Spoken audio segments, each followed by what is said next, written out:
atmosfera do pensamento, de cerrar firmemente as portas do pensamento ao ódio e à dor, ao medo e ciúmes e baixo desejo, deve anteceder ao trabalho consciente da construção. Observe a tua aura, ó viajante no caminho. 11. Observe atentamente os portões do pensamento. Vigia o desejo. Elimina todo medo, todo ódio, toda cobiça. Fica atento e olha para o alto. 12. Porque tua vida está predominantemente centrada no plano da vida concreta, tuas palavras indicarão teu pensamento. A estes presta toda atenção. 13. O falar é de tríplice espécie. As palavras vãs produzirão, cada uma ao ser feito. Se boas e compreensivas, nada precisa ser feito. Se de outro modo, não se poderá retardar por muito tempo que se pague o preço. As palavras egoístas, emitidas com forte intento, constroem uma parede de separação. Leva-se muito tempo para quebrar aquela parede e assim libertar o propósito egoísta armazenado. Observa o teu motivo e procura usar aquelas palavras que fundam tua pequenina vida com o grande propósito da vontade de Deus. A palavra de ódio, a fala cruel que arruína aqueles que sentem sua pronúncia, a maledicência venenosa, levada adiante porque dá sensação, estas palavras matam os vibrantes impulsos da alma, cortam pela raiz a vida e assim trazem a morte. Se faladas à luz do dia, justa retribuição lhes será dada. Quando faladas e então registrados como mentiras, fortalecem aquele mundo ilusório no qual o orador vive e retarda sua libertação. Se pronunciadas com intenção de ferir, de destruir e matar, elas retornam para aquele que as enviou e ele destruirão e matarão. 14. O pensamento vão, o pensamento egoísta, o cruel pensamento odioso, se transformados em palavra, produzem uma prisão, envenenam todas as fontes de vida, levam à enfermidade e causam desastre e atraso. Portanto, sê doce e bondoso na medida da tua capacidade. Mantém o silêncio e a luz penetrará. 15. Não fale de ti. Não lamentes o teu destino. Os pensamentos do ego e de teu destino inferior impedem a voz interna de tua própria alma de sensibilizar teu ouvido. Fala da alma, amplia o plano, e esquece-te de ti mesmo construindo para o mundo. Assim é a lei da forma neutralizada. Assim pode a lei do amor penetrar naquele mundo. Estas simples regras estabelecerão corretas fundações para o desenvolvimento do trabalho mágico e tornarão o corpo mental tão claro e tão poderoso que o motivo correto controlará e o verdadeiro trabalho na construção será possível. Muito do significado desta regra terá que permanecer teórico e ser considerado como um desafio até um tempo tal em que o verdadeiro trabalho mágico da construção do pensamento forma se torne universalmente possível. A fórmula, como vimos, permanecerá desconhecida para todos salvo os membros da hierarquia de adeptos por muitas eras vindouras.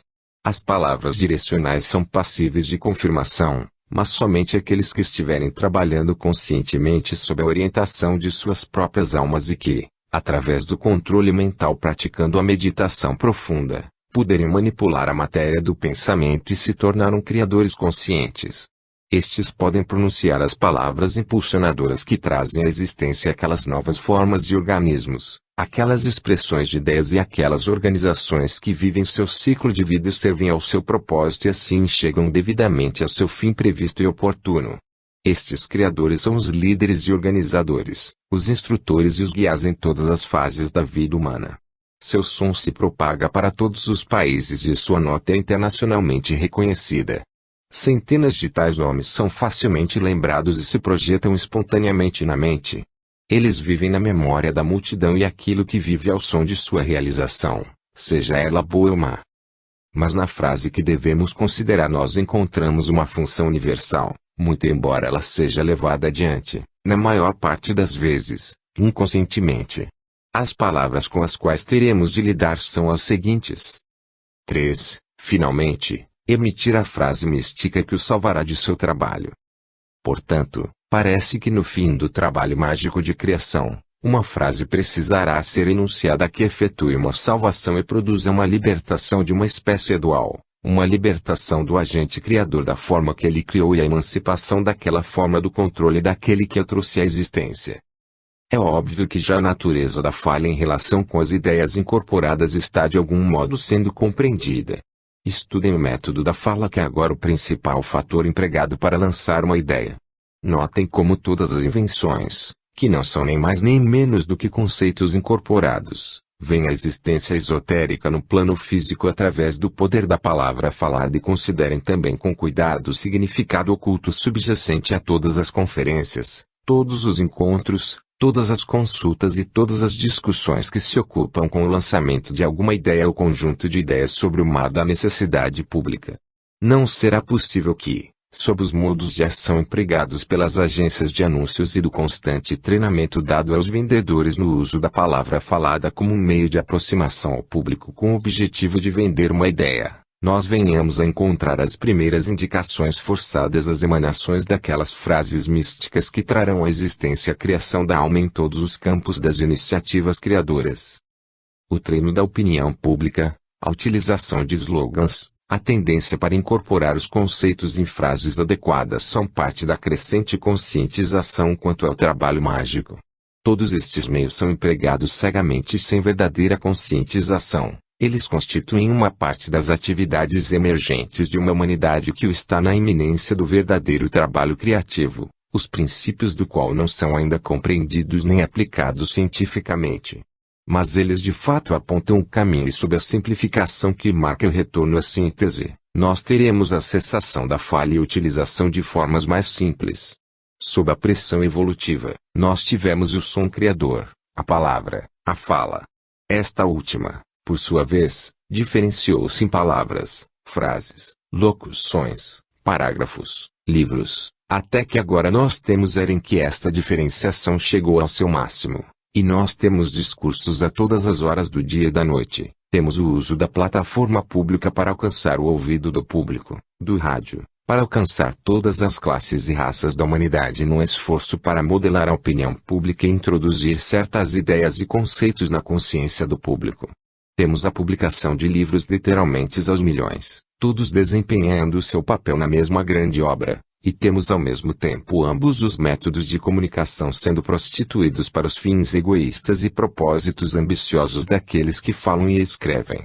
Entretanto, há uns poucos verdadeiros criadores que estão tentando fazer ouvir o seu som, estão pronunciando aquelas palavras místicas que capacitarão a humanidade para ver a visão.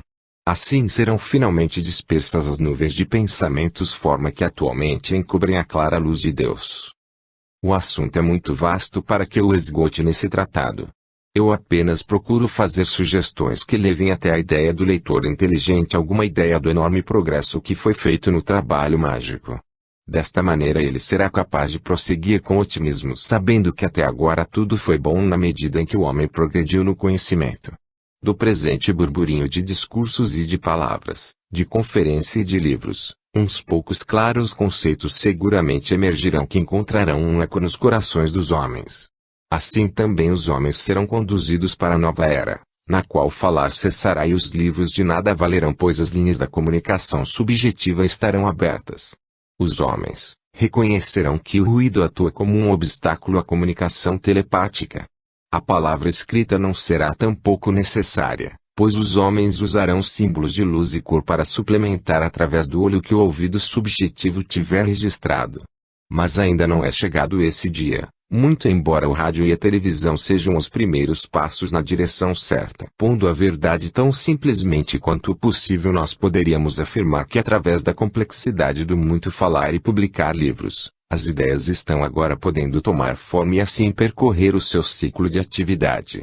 Mas este método é tão insatisfatório no campo do conhecimento quanto é o antigo candeeiro a óleo no campo da iluminação. A luz elétrica superou em algum dia a verdadeira comunicação telepática e a visão tomarão o lugar da fala e dos escritos. Transportando os mesmos conceitos para o campo do verdadeiro trabalho esotérico, nós temos o trabalhador na matéria mental construindo seu pensamento forma e confirmando as vidas que expressam e respondem à sua ideia dentro de um círculo não se passa. Este último persiste por tanto tempo quanto a atenção de sua mente e daí sua energia animada estar dirigida para ela. Este trabalhador pronunciará as palavras que capacitarão o seu pensamento forma a realizar sua obra, cumprir a missão para a qual foi construído e realizar o propósito para o qual foi criado. Tudo que foi elaborado até então em conexão com as palavras usadas no trabalho criador é a palavra sagrada cétupla, a alma. Esta, quando corretamente usada pela alma no plano mental, vitaliza e impulsiona todos os pensamentos forma, e assim produz uma tarefa bem-sucedida. É interessante registrar que nos dias de Atlântida, a palavra usada era tal, enunciada explosivamente e tão forçadamente que os pensamentos forma assim energizados e impulsionados agiam inevitavelmente como um bumerangue e voltavam para aquele que os enviava. Esta palavra tal é igualmente, em sua forma simbólica, o símbolo da reencarnação. É o desejo pela forma que produz o uso da forma e causa um renascimento cíclico e constante na forma. Foi o uso constante do tal igualmente, que provocou a inundação final que varreu a antiga civilização de Atlântida. Os poucos que usavam a alma naqueles dias não eram bastante potentes para expelir a força do desejo. Os corpos mentais da raça não podiam responder àquele mais novo som criador. A humanidade era ainda inteiramente dominada pela saudade e pelo desejo a tal ponto que o desejo unido pelas possessões e pelo gozo da forma lançou os homens esotericamente nas águas. O desejo pela forma ainda força sobre a humanidade o constante processo do renascimento, até que o tempo em que a influência do tal se esgote e o som a alma possa dominar. A influência daquele tal está todavia, enfraquecendo e a do alma aumentando em potência, até que se torne o fator dominante. A este último som a palavra da alma deverá finalmente suceder, até que o alma por sua vez seja inteiramente superado. O som de muitas águas, que é a maneira simbólica de expressar a influência do tal, cessará e o tempo virá, como nos é assegurado na Bíblia cristã, em que não haverá mais mar. Então o som do alma que é simbolicamente referido como o rugir de um fogo abrasador e que é o som do plano mental, tomará seu lugar. A palavra da alma não pode ser dada exceto no lugar secreto da iniciação. Ela tem sua própria peculiar vibração e nota, mas esta não pode ser transmitida, senão quando o alma for usado com correção. Assim como o tal, transportando a nota do desejo e a necessidade de ter e de ser, foi mal usado e levou a um desastre suas civilizações, também a alma pode ser mal usado e levar suas civilizações para o fogo. Esta é a verdade que realmente está por trás do mal compreendido ensinamento cristão relativo ao fogo do inferno e ao lago de fogo.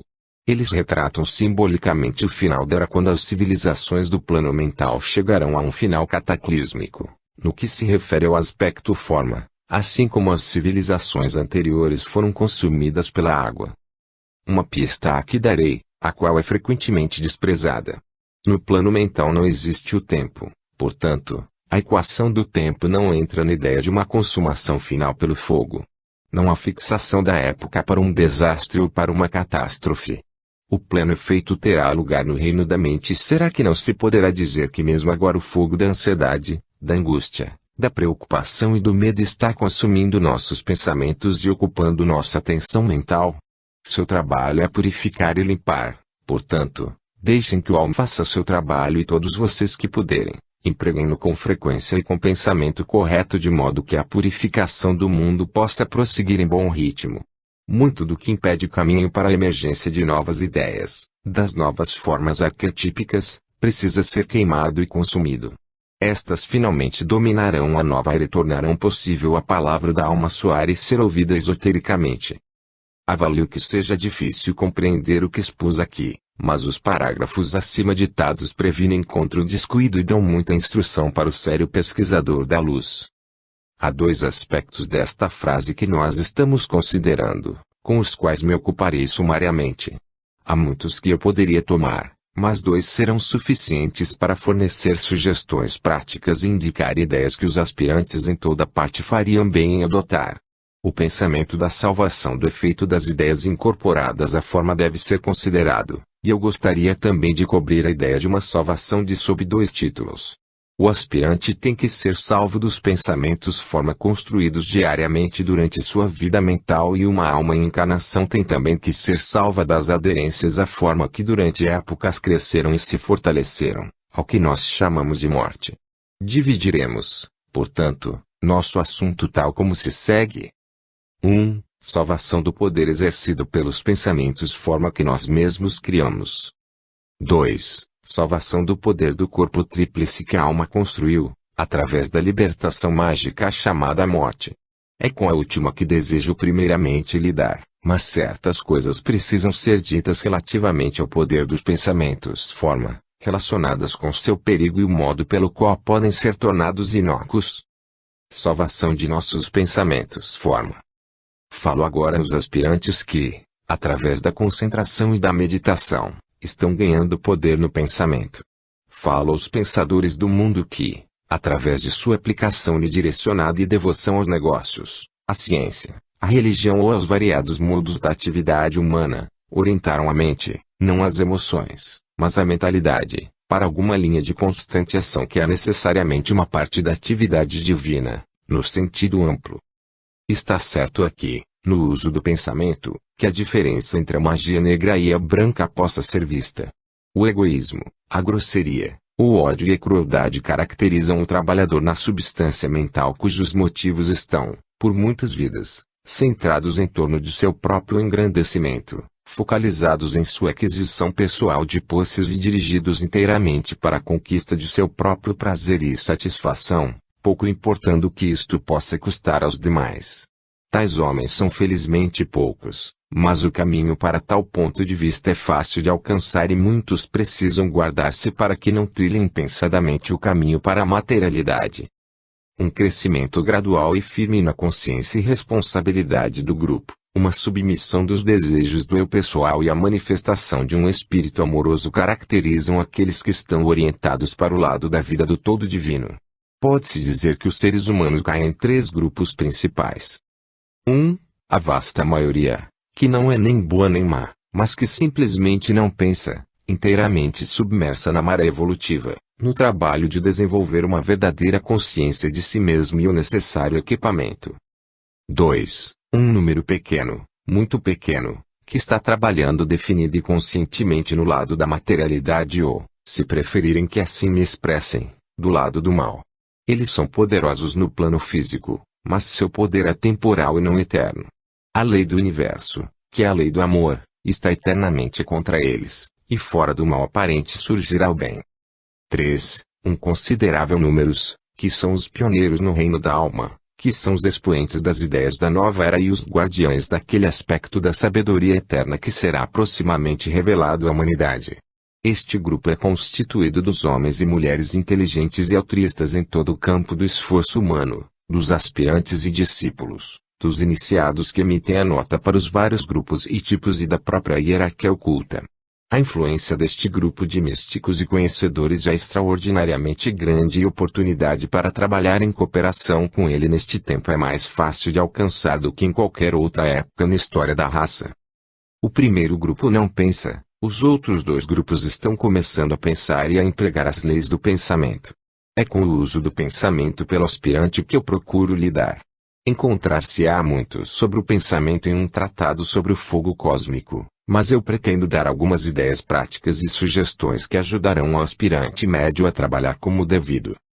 Lembremos antes de tudo que nenhum aspirante, não importa quão sincero e devotado, está livre de falhas. Estivesse ele livre, e seria um adepto. Todos os aspirantes ainda são egoístas, ainda inclinados à irritabilidade e às manifestações de gênio, ainda sujeitos à depressão e até às vezes ao ódio. Muitas vezes aquelas manifestações do gênio e do ódio podem ser consequência do que nós chamamos justas causas. A injustiça da parte dos outros, a crueldade para com os seres humanos e os animais e os ódios e vícios de seus semelhantes despertam neles reações correspondentes e provocam neles muito sofrimento e atraso. Uma coisa precisa ser sempre lembrada. Se um aspirante despertar o ódio num companheiro, se despertar suas manifestações de gênio e se deparar com o desgosto e o antagonismo, é porque ele próprio não está inteiramente inofensivo. Há ainda nele sementes do distúrbio, porque é uma lei na natureza que nós recebemos o que damos e produzimos reações conforme nossa atividade, seja ela física, emocional ou mental.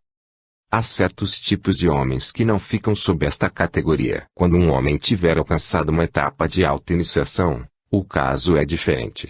As ideias cujas sementes ele procura espalhar, o trabalho que ele é fortalecido a realizar, a iniciativa pioneira que ele se esforça por levar adiante, podem, e muitas vezes conseguem, despertar naqueles que não sentem a beleza de sua causa e a correção da verdade que enuncia, um ódio e uma fúria que o perturbam muito e pelos quais ele não é pessoalmente responsável. Este antagonismo vem dos reacionários e dos devotos da raça e dever-se lembrar que é grandemente impessoal mesmo que focalizado nele como representante de uma ideia. Mas com estas elevadas almas eu não lido sim com os estudantes da sabedoria eterna estão aprendendo não somente que eles raramente pensam, mas que quando eles o fazem estão muitas vezes errando, pois eles são forçados à atividade do pensamento por reações que têm sede em sua natureza inferior e estão baseadas no egoísmo e na falta do amor. Há 3 lições que todo aspirante precisa aprender. Primeira, que todo pensamento forma que ele constrói é construído sob o impulso de alguma emoção ou de algum desejo. Em casos mais raros pode ser construído na luz da iluminação e incluir, por isso, alguma intuição. Mas com a maioria, o impulso motivador que põe em atividade a matéria mental é emocional, ou um potente desejo, seja bom ou mau, egoísta ou altruísta. Segunda, deve-se ter em mente que o pensamento forma assim construído, ou permanecerá em sua própria aura, ou encontrará seu caminho para um objetivo palpável. No primeiro caso, ele fará parte de uma densa parede de tais pensamentos forma que o cercam inteiramente ou constituem sua aura mental, e crescerá em força à medida que lhe dê atenção, até que se torne tão grande que ele fechará a realidade do estudante, ou será tão dinâmico e potente que fala-o-á vítima do que construiu. O pensamento forma será mais poderoso do que seu criador, de maneira que este se torna obsedado por suas próprias ideias e conduzido por sua própria criação. No segundo caso, seu pensamento forma encontrará o caminho para a aura mental de um outro ser humano ou para algum grupo. Vocês têm aqui as sementes do trabalho mágico maléfico e imposição de uma mente poderosa sobre uma mais fraca. Se ele encontrar o caminho para algum grupo, análogas formas impulsivas, encontradas na aura do grupo, unir-se-ão a ele, tendo a mesma medida ou onda vibratória. Então a mesma coisa ocorrerá na aura do grupo, tal como ocorreu no círculo não se passa individual. O grupo terá em torno de si uma parede inibitória de pensamentos forma ou será obsedado por alguma ideia. Aqui nós temos a chave para todo o sectarismo, para todo o fanatismo e para algumas formas de insanidade, tanto grupal como individual. Terceira, o criador do pensamento forma, neste caso um aspirante, permanece responsável.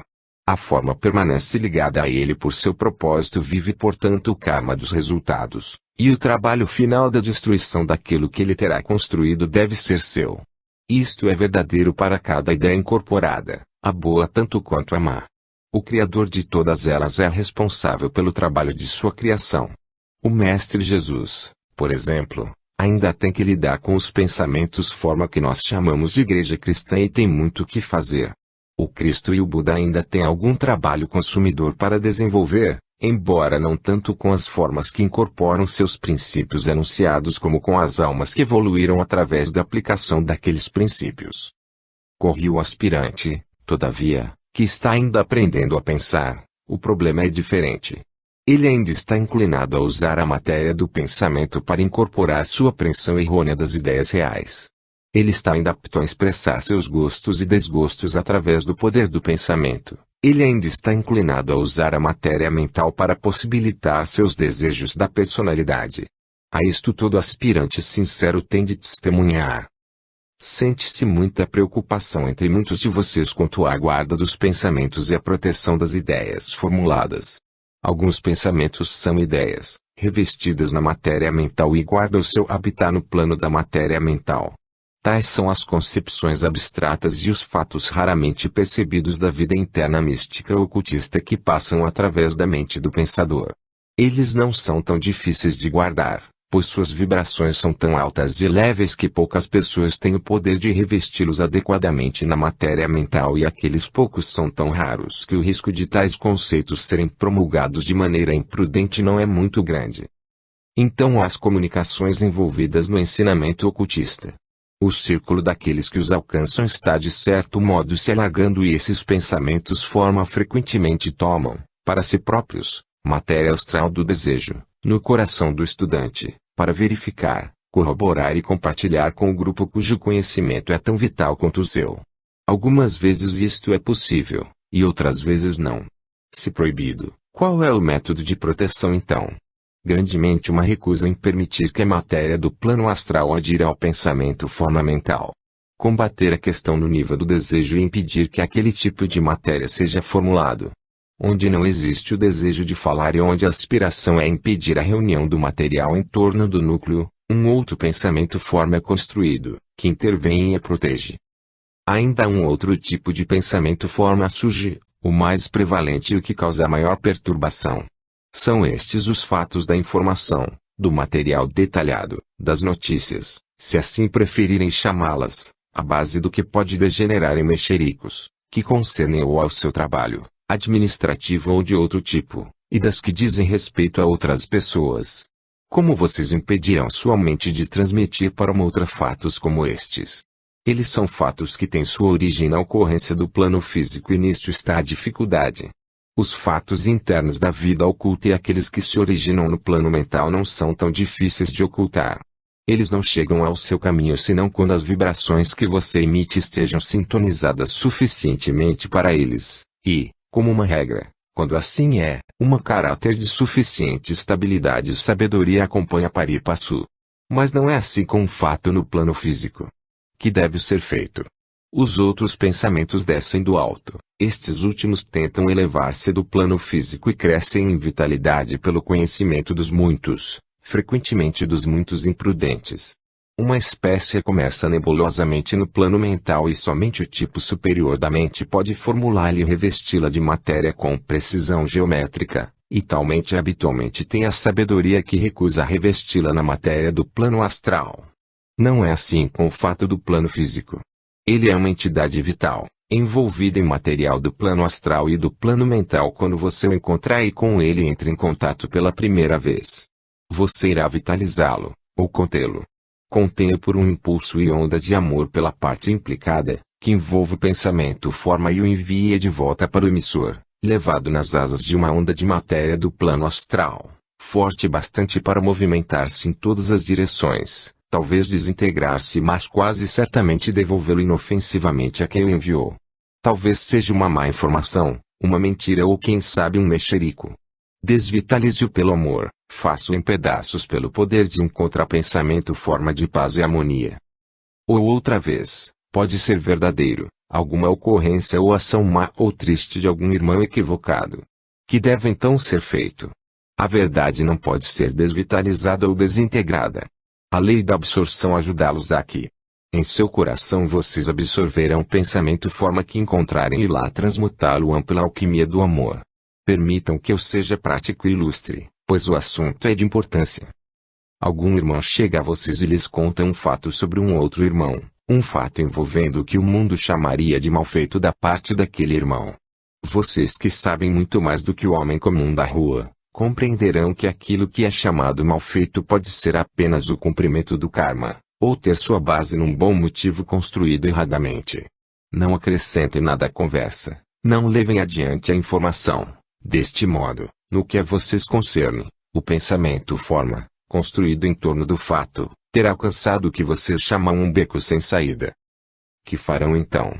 Construam uma corrente contrária de pensamentos que, numa onda de amor, vocês enviarão ao seu aparentemente errante irmão, pensamentos de bondosa assistência, de coragem e aspiração e de uma sábia aplicação das lições a serem aprendidas do fato que ele realizou. Não usem a força, pois os pensadores fortes não devem influenciar indevidamente outras mentes, mas enviar uma suave corrente de sábio amor transmutador. Nós temos aqui 3 métodos, nenhum estritamente oculto, pois serão fornecidos, ao alcance de muitos. 1. O pensamento forma mantido em níveis mentais, a inibição da matéria do plano astral. 2. O pensamento forma rompido e desintegrado por uma corrente de força amor bem dirigida. 3. A absorção do pensamento forma e a formulação de um contrapensamento de amorosa sabedoria. Inibição, desintegração, absorção. Há 3 principais penalidades que se ligam ao uso errado da substância do pensamento e delas o aspirante deve aprender a livrar-se, e a evitar suas atividades. Finalmente isto tornará o processo da salvação desnecessário. 1. Um potente pensamento forma poderá agir como um bumerangue. Ele pode voltar, carregado com acelerada velocidade, aquele que o enviou para sua missão. Um forte ódio, revestido de matéria mental, pode voltar para seu criador carregado com energia da pessoa odiada e pode daí trabalhar devastadoramente na vida do aspirante. Não odeiem, pois o ódio volta sempre para sua origem. Há uma profundidade de verdade no antigo aforismo: as maldições, como as galinhas, vêm para casa dormir. Um potente desejo pela aquisição material finalmente voltará trazendo inevitavelmente aquilo que tenha sido desejado, somente para achar, na maioria dos casos, que o aspirante não mais tem o desejo veemente de posse, mas a considera como um incubo, ou, nesse meio tempo, já possui mais do que necessita e está saciado e não sabe o que fazer com tudo o que ganhou. Um potente pensamento forma incorporando uma aspiração pela iluminação espiritual ou pelo reconhecimento pelo mestre pode trazer tal fluxo de luz que chega a cegar o aspirante e torná-lo consequentemente o possuidor de uma riqueza de energia espiritual para a qual não se acha preparado e que ele não pode usar. Novamente, ele pode atrair para o aspirante um pensamento forma de um dos grandes e assim impulsioná-lo mais fundo para o mundo da ilusão e do astralismo. Daí a necessidade da humildade, de um anseio em servir e de um resultante esquecimento de si próprio, se alguém pretender construir verdadeira e corretamente. Tal é a lei. 2. Um pensamento forma pode também agir como um agente venenoso e envenenar todas as fontes da vida. Pode não ser potente bastante para se projetar para fora da aura do seu Criador, muito poucos pensamentos formam são, e encontrar seu objetivo em uma outra aura para lhe reunir força e assim voltar de lá de onde veio, mas ele pode ter uma vitalidade própria que pode devastar a vida do aspirante. Um violento desgosto, um aborrecimento corrosivo, um ciúme, uma constante ansiedade e a saudade por alguma coisa ou por alguém podem agir tão potentemente quanto um irritante ou veneno que inutiliza a vida inteira e o serviço é tornado fútil. A vida inteira é amargada e desvitalizada pelo aborrecimento, ódio ou desejo corporificados. Todos os relacionamentos com outras pessoas se tornam igualmente fúteis ou mesmo definidamente daninhos, pois o estudante aborrecido ou suspeito estraga o círculo familiar ou seu grupo de amigos por sua atitude interior envenenada, governada por uma ideia. Sua relação com sua própria alma e a força do contato com o mundo de ideias espirituais ficam paralisadas, pois ele não pode prosseguir e é contido pelo veneno em seu sistema mental. Sua visão se torna distorcida, sua natureza corroída e todos os seus relacionamentos bloqueados pelos pensamentos cansativos, irritantes, aquele mesmo deu forma e que tem uma vida tão poderosa que podem envenená-lo. Ele não se pode livrar sozinho deles, pouco importando quão arduamente o tente ou quão claramente veja, teoricamente, a causa de sua perturbação. Esta é uma das formas mais comuns de dificuldades, pois ela tem sua base na vida pessoal egoísta e é muitas vezes tão fluídica que parece desafiar a ação direta. 3. O terceiro perigo contra o qual o aspirante precisa guardar-se é o de se tornar obsedado por suas próprias ideias corporificadas, sejam elas temporariamente certas ou basicamente errôneas. Não se esqueçam de que todas as ideias certas são temporárias em natureza e deverão finalmente tomar seu lugar como acertos parciais e dar lugar à verdade maior. Um homem pode ter alcançado alguns dos princípios menores da sabedoria eterna tão claramente e ficar tão convencido de sua correção que o todo maior é esquecido e ele constrói um pensamento forma sobre a verdade parcial que ele viu, a qual pode provar ser uma limitação e mantê-lo um prisioneiro e impedi-lo de progredir. Ele fica tão certo de sua possessão da verdade que não consegue ver a verdade de ninguém mais. Ele pode estar tão convencido da realidade de seu próprio conceito corporificado do que a verdade possa ser, que esquece suas próprias limitações cerebrais e que a verdade chegou a ele através de sua própria alma e é consequentemente colorida pelo seu raio, sendo subsequentemente construída na forma por sua mente separativa pessoal. Ele vive apenas para aquela pequena verdade, não pode ver nenhuma outra, ele força seu pensamento forma sobre outras pessoas. Ele se torna obsedado fanático e assim mentalmente desequilibrado, mesmo que o mundo considere são. Como um homem guardar-se-á desses perigos? Como ele construirá corretamente?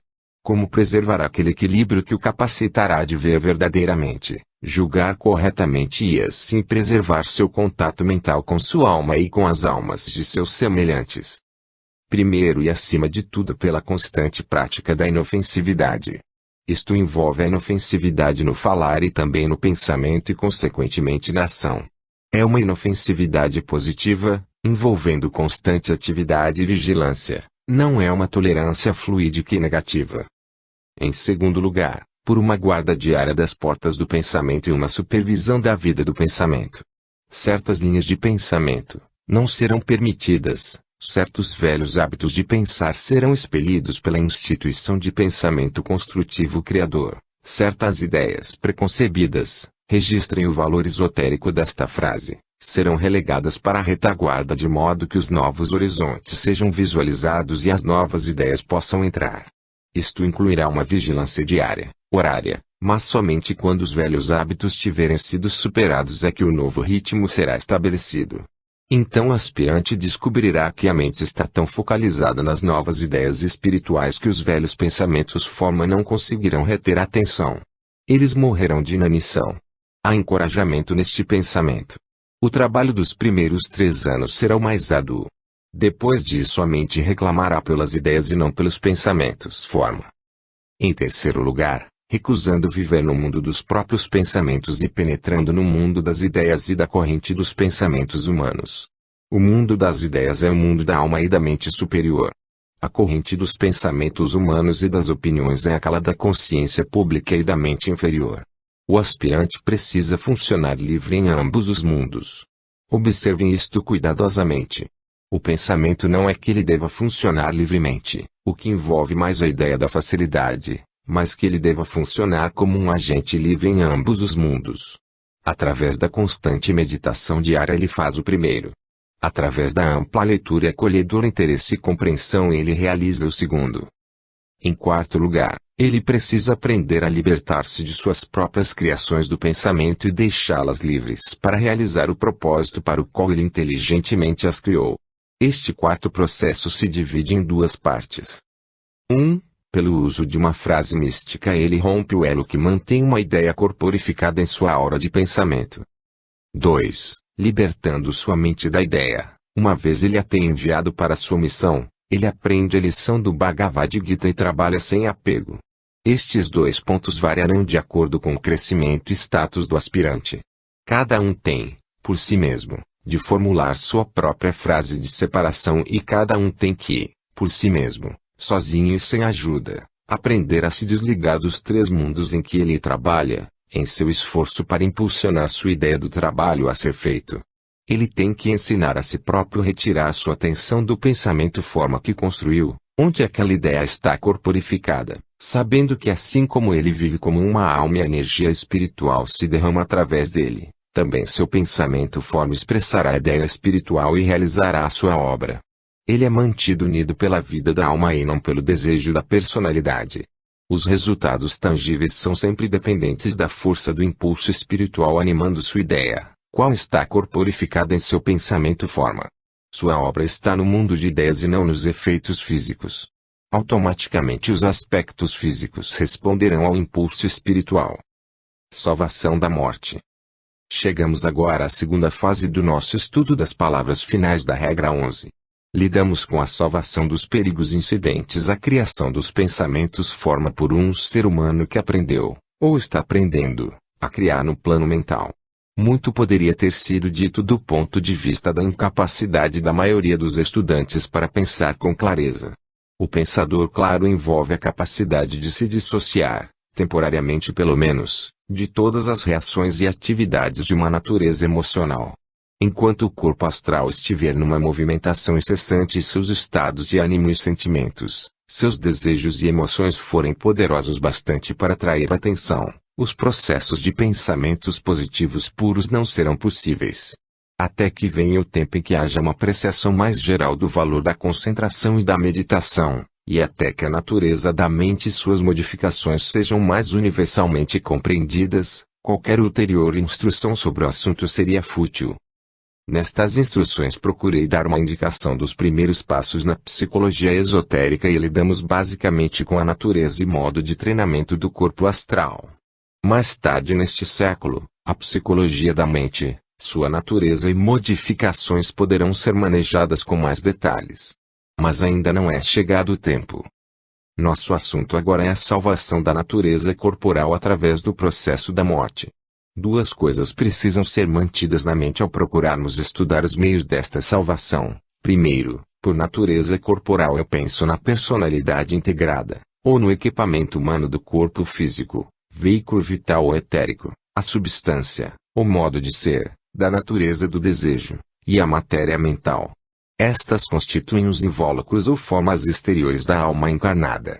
O aspecto consciência é algumas vezes focalizado numa e algumas vezes na outra, ou se identifica com a forma ou com a alma. O homem comum trabalha com facilidade e autoconsciência nos corpos físico e astral. O homem inteligente e altamente evoluído acrescentou a estes dois o controle consciente de seu equipamento mental, embora somente em alguns de seus aspectos, tais como a faculdade de memorizar e analisar. Ele também, em alguns casos, foi bem-sucedido na unificação desses três numa personalidade funcionando conscientemente. O aspirante começa a compreender algo do princípio da vida que anima a personalidade, ao passo que o discípulo já utiliza todos os três, porque ele coordenou ou alinhou a alma, a mente e o cérebro e está portanto começando a trabalhar com seus aspectos do equipamento subjetivo, ou de energia. Em segundo lugar, esta salvação é alcançada através de uma compreensão correta da experiência mística o qual chamamos de morte. Este deve ser nosso tema e o assunto é tão imenso que eu posso somente indicar algumas linhas segundo as quais o aspirante pode pensar e colocar certas premissas que ela poderá mais tarde elaborar. Nós nos limitaremos também, inicialmente, à morte do corpo físico. Vamos antes de mais nada definir este misterioso processo ao qual todas as formas estão sujeitas e que é frequentemente somente o temido fim, temido porque não é compreendido. A mente do homem é tão pouco desenvolvida que o medo do desconhecido, o terror do não familiar e o apego à forma criaram uma situação onde uma das mais benéficas ocorrências no ciclo de vida de um filho de Deus encarnado é considerada como algo a ser evitado e adiado por tanto tempo quanto possível. A morte, se pudéssemos conscientizá-la, é uma de nossas atividades mais praticadas. Nós temos morrido muitas vezes e morreremos muitas outras vezes. A morte é essencialmente um assunto de consciência. Nós estamos conscientes num momento no plano físico e no instante depois nos retiramos para um outro plano e ficamos ativamente conscientes lá. Na medida em que nossa consciência estiver identificada com o aspecto forma, a morte conservará para nós o seu antigo terror. Tão logo nós nos conheçamos como almas e descobramos que somos capazes de focalizar nossa consciência ou sentido de consciência em qualquer forma ou em qualquer plano voluntariamente, ou em qualquer direção dentro da forma de Deus, nós não mais conheceremos a morte. A morte, para o homem comum, é o cataclísmico fim, envolvendo o término de todas as relações humanas, a cessação de toda atividade física, a ruptura de todos os sinais de amor e de afeição e a passagem, não desejada e sob protesto, para o desconhecido e o temido. Ela é análoga ao deixar-se um aposento iluminado e aquecido, amigo e familiar, onde nossos bem-amados estão reunidos, e sair para a noite fria e escura, sozinho e tomado pelo terror, esperando pelo melhor e sem certeza de coisa alguma. Mas as pessoas conseguem esquecer que toda noite, nas horas do sono, nós morremos para o plano físico e estamos vivos e ativos nos demais. Esquecem que já alcançaram a facilidade em deixar o corpo físico, porque não podem por enquanto trazer de volta para a consciência do cérebro físico a lembrança daquela saída e do subsequente intervalo de vida ativa. Não conseguem relacionar a morte com o sono. A morte, afinal de contas, é somente um intervalo mais longo na vida do funcionamento do plano físico. A pessoa terá apenas saído por um período mais longo.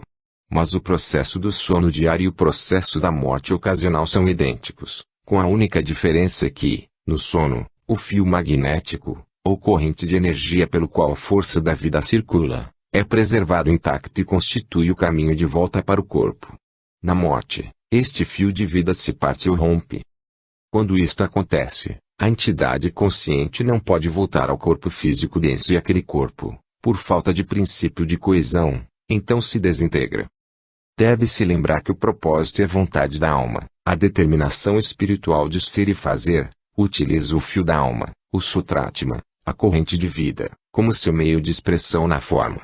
Esta corrente de vida se diferencia em duas correntes ou dois fios quando alcança o corpo e um cora, se assim posso expressá-lo, em duas localizações naquele corpo. Isto é simbólico das diferenciações de Atma, ou espírito, em seus dois reflexos, alma e corpo. A alma, ou aspecto consciência, aquele que torna um ser humano uma entidade pensante, racional, é ancorada por um aspecto deste fio da alma num assento no cérebro, encontrado na região da glândula pineal. O outro aspecto da vida que anima todo o átomo do corpo e que constitui o princípio da coesão ou da integração, encontra seu caminho no coração e é focalizado ou ancorado ali. Desses dois pontos, o homem espiritual procura controlar o mecanismo. Assim se torna possível funcionar no plano físico e existência objetiva se torna um modo temporário de expressão. A alma, assentada no cérebro, torna o homem uma entidade racional inteligente, autoconsciente e autodiretora. Ele fica consciente numa gradação variável, do modo no qual vive, de acordo com o ponto de evolução e consequente desenvolvimento do mecanismo. Aquele mecanismo é tríplice em expressão. Há antes de tudo os nadis e os 7 centros de força, depois o sistema nervoso em suas 3 divisões, cérebro espinhal, autônomo e periférico, e então há o sistema endócrino, que poderia ser considerado como o aspecto mais denso ou exteriorização dos outros dois. A alma, assentada no coração, é o princípio vital, o princípio da autodeterminação, o núcleo central da energia positiva através da qual os átomos do corpo são conservados em seu lugar certo e subordinados à vontade de ser da alma. Este princípio da vida utiliza a corrente sanguínea como seu modo de expressão e como sua agência controladora e através da íntima relação do sistema endócrino com a corrente sanguínea, nós temos os dois aspectos da atividade da alma reunidos para fazer do homem uma entidade viva, consciente e funcionante, governado pela alma e expressando o propósito da alma em todas as atividades da vida diária. A morte, portanto, é literalmente a retirada destas duas correntes de energia do coração e da cabeça, produzindo, consequentemente, a completa perda de consciência e a desintegração do corpo. A morte difere do sono nisso que ambas as correntes de energia são retiradas. No sono somente o fio da energia, que está assentado no cérebro é retirado e quando isto acontece o homem se torna inconsciente.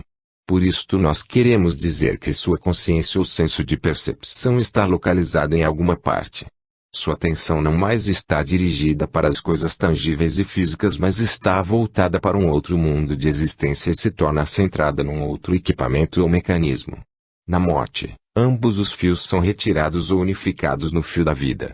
A vitalidade cessa de penetrar através da corrente sanguínea e o coração para de funcionar assim como o cérebro para de registrar e assim se instala o silêncio. A casa fica vazia. A atividade cessa, exceto aquela interessante e imediata atividade que é a prerrogativa da própria matéria e que se expressa no processo da decomposição. De certos aspectos, por conseguinte, aquele processo indica a unidade do homem com tudo que é material. Ela demonstra que ele é parte da própria natureza e por natureza nós queremos dizer o corpo da vida ou em quem nós vivemos, nos movemos e temos nossa existência.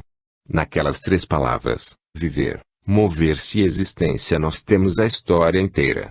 Existência é percepção, autoconsciência e autoexpressão e disto a cabeça e o cérebro do homem são os símbolos esotéricos. Viver é energia, desejo na forma. Coesão e adesão a uma ideia e disto o coração e o sangue são os símbolos esotéricos. Mover-se indica a integração e resposta da entidade existente, consciente, viva, a uma atividade universal e disto o estômago, o pâncreas e o fígado são os símbolos.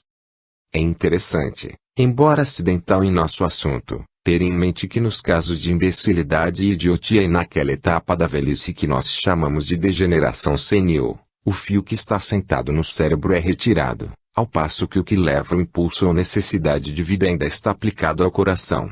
Há vida mas não inteligente percepção, há movimento, mas não direção inteligente. No caso da senilidade, quando tiver havido um equipamento de alto grau utilizado na vida, pode haver aparência de um funcionamento inteligente, mas isso é uma ilusão devido ao velho hábito e um ritmo antigo estabelecido mas não a um propósito coerente e coordenado.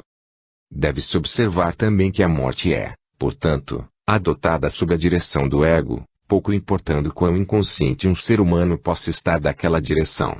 O processo se opera automaticamente com a maioria, pois quando a alma retira sua atenção é inevitável reação no plano físico e a morte, seja pela abstração dos fios duais da vida e da energia da razão, seja pela abstração do fio de energia que é qualificado pela mentalidade, deixando a corrente da vida ainda funcionando através do coração mas sem consciência inteligente. A alma está voltada para algum outro lugar e ocupada com seu próprio plano e seus próprios assuntos. No caso dos seres humanos altamente evoluídos, nós muitas vezes encontramos um sentido de previsão quanto ao período da morte. Isto é o resultado do contato e consciência egóicos dos desejos do ego. Envolve algumas vezes um conhecimento do próprio dia da morte, acompanhado de uma preservação da determinação própria até o momento final da retirada. No caso de iniciados é muito mais do que isto. Há uma compreensão inteligente das leis da abstração e isto capacita aquele que está fazendo a transição a retirar-se conscientemente em plena vigília consciente do corpo físico e assim funcionar no plano astral. Isto envolve a preservação da continuidade de consciência de modo que nenhum hiato ocorra entre o senso da consciência do plano físico e aquele do estado de após a morte. O homem se reconhece como sendo como era antes, embora sem um equipamento pelo qual possa entrar em contato com o plano físico. Ele se mantém consciente dos estados de ânimo e dos pensamentos daqueles que ele ama, embora não possa perceber nem contatar o veículo físico denso. Ele pode comunicar-se com eles no plano astral ou, telepaticamente, através da mente, se estiverem em relação recíproca. Mas a comunicação que envolve o uso dos 5 sentidos físicos da percepção está necessariamente fora do seu alcance. É útil lembrar, todavia, que astral e mentalmente o intercâmbio pode ser mais íntimo e mais sensível do que jamais antes, pois ele está livre da desvantagem do corpo físico.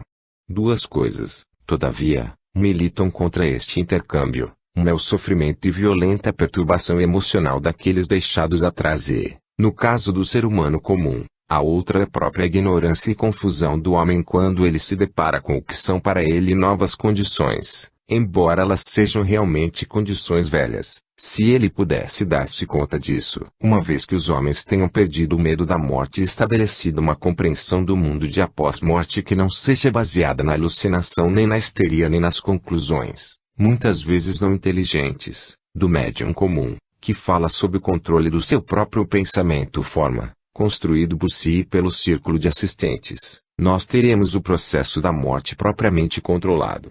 A condição daqueles deixados atrás será cuidadosamente apreciada de modo a não haver nenhuma perda de relação e nenhum falso gasto de energia. Há uma grande diferença agora entre o método científico de trazer as pessoas à encarnação e a maneira perfeitamente cega e muitas vezes atemorizada e certamente ignorante pela qual nós as expelimos da encarnação. Eu procuro hoje abrir a porta do Ocidente para um método mais novo e mais científico de manipular o processo de morrer e procurarei ser perfeitamente claro. O que tenho a dizer não despreza, de nenhum modo, a moderna ciência médica com seus paliativos e competência. Tudo o que defendo é uma sã abordagem da morte, tudo o que procuro fazer é uma sugestão que quando a dor tenha passado e sobrevindo a fraqueza, a pessoa que está morrendo tenha permissão para se preparar, mesmo se aparentemente inconsciente, para a grande transição. Não esqueçam que é preciso força e uma forte sustentação no equipamento nervoso para produzir dor. Será impossível conceber-se um tempo em que o ato de morrer seja um triunfante final da vida. Será impossível visualizar o tempo em que as horas gastas no leito de morte possam ser apenas um glorioso prelúdio para uma saída consciente. Quanto o fato de o homem dever livrar-se da desvantagem do invólucro físico possa ser para si e para os que o cercam alegre e por muito tempo esperada consumação. Não poderão vocês visualizar o tempo em que em vez de lágrimas e medo e a recusa de aceitar o inevitável, a pessoa que está por morrer e seus amigos combinassem mutuamente a hora e que nada, a não ser a felicidade, caracterizasse a passagem. Que nas mentes daqueles deixados para trás o pensamento da tristeza não entre e que os leitos mortuários venham a ser considerados como ocasiões mais felizes do que os nascimentos e casamentos. Digo-lhes que antes que se passe muito tempo isto tornar-se-á assim para os inteligentes da raça, e, pouco a pouco, para todos os demais. Vocês dizem que por enquanto somente há crenças relativas à imortalidade e nenhuma evidência segura. Na acumulação do testemunho, nas certezas internas do coração humano, no fato da crença na persistência eterna como uma ideia nas mentes dos homens, existe segura indicação. Mas a indicação dará lugar à convicção e ao conhecimento antes que um outro século se tenha passado, pois um acontecimento ocorrerá e uma revelação será dada à raça que transformará a esperança em certeza e a crença em conhecimento. No meio tempo, que uma nova atitude ante a morte seja cultivada e uma nova ciência da morte seja inaugurada. Que ela deixe de ser a única coisa que nós não podemos controlar e que inevitavelmente derrotar-nos-á e comecemos a controlar nossa passagem para um outro lado e a compreender algo da técnica da transição. Antes que eu me aprofunde em maiores detalhes neste assunto, gostaria de fazer referência à trama no cérebro, que está intacta na maioria mas é não existente para o vidente iluminado.